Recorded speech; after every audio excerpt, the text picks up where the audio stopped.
Yenə dağa çıxmışam. Mən alpinistəm. Dağlarda gəzməyi xoşlayıram.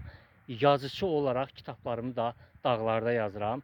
Xüsusən bu ağacın gövdəsinə söykənərək bir çox əsərlərimi yazmışam. Hazırda dağdan meşəyə yenmişəm. Suyum da qurtarıbdır. Dodaqlarım da görürsünüz susuzluqdan çatlayıbdır. Ona görə üzürlü sayın. Mən dağlarda adətən çətin, keçilməz yollarla gedirəm.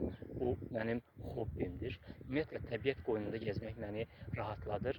Bax, sizə təbiətdə əhval-ruhiyyənizi yüksəltmək, stressdən, əsəbdən azad olmaq, depressiyadan çıxmaq, ümumiyyətlə, pozitiv, yüksək əhval-ruhiyyədə olmaq üçün iki möhtəşəm yol deyirəm.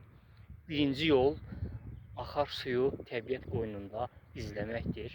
Gözünüz axar suya baxarkən dincəlir, həm də ki, suyun şırıltısı demək olar ki, əsəblərinizi sakitləşdirir. Eyni zamanda təbiət qoynunda qarışqaları seyr etmək, qarışqalara baxmaq da, bütün bunlar insanın əhval-ruhiyyəsinə çox müsbət təsir edir.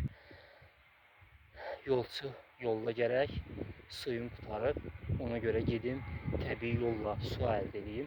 Mən dağlarda gəzərkən suyu da təbii yolla əldə edirəm. Ümumiyyətlə, dağa çıxanda özümlə yeməyə heç nə aparmıram, ancaq su götürürəm. Suyum qurtaranda da onu təbii yolla özüm əldə edirəm. Bəzi insanlar var, özlərini alpinist deyirlər, dağ adamı deyirlər.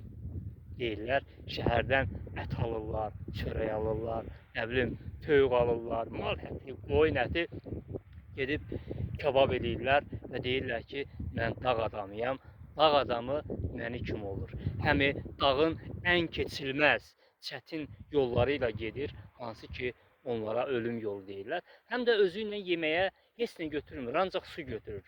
Təbiət qoynunda nə var, onunla qidalanır. Məsələn, yeri gələndə qarışqa ilə qidalanır, yeri gələndə ilan tutub yeyir, yeri gələndə digər təbiətdə olan canlılarla qidalanır. Bax, mən təbiət qoynunda bu şeylərlə qidalanıram.